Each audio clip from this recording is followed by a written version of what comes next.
এখন এই শিম বাগানে এই কাকা শিম চাষ করেছে।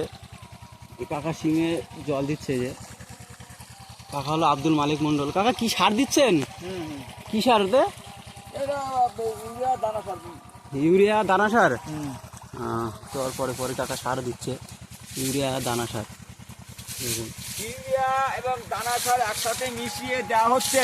আচ্ছা, একসাথে দেওয়া হচ্ছে। এখন লাস্ট টাইম না, সিমের চাষ লাস্ট। সিমের চাষ লাস্ট পর্যায়ে, ভেঙে এলো কোনো ব্যাপার নেই। আচ্ছা, এবার আমরা জোর করে রেখেছি, একটু দামটা মুক্ত করে রেখেছি, বুঝলেন? হ্যাঁ, আচ্ছা। লাস্ট কতটা সিম চাষ করেছেন? আমি আসলে 15 কাটা।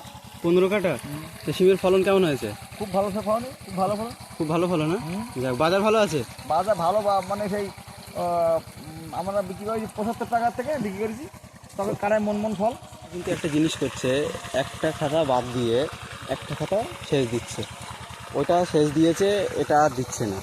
দেখুন, আবার কিন্তু ওটা দিচ্ছে। এরকম করে একটা বাদে একটা। আবার যখন পরবর্তী শেষ হবে তখন এইটা আর দেবে না, এটা দেবে। ওটা আর দেবে না, তারপর একটা দেবে। মানে একটা বাদে একটা, এ শেষে একটা, ও শেষে একটা। সিমের পদ্ধতি এটাই সিমের পদ্ধতি। এইভাবে সেচ দেওয়া সিমের পদ্ধতি।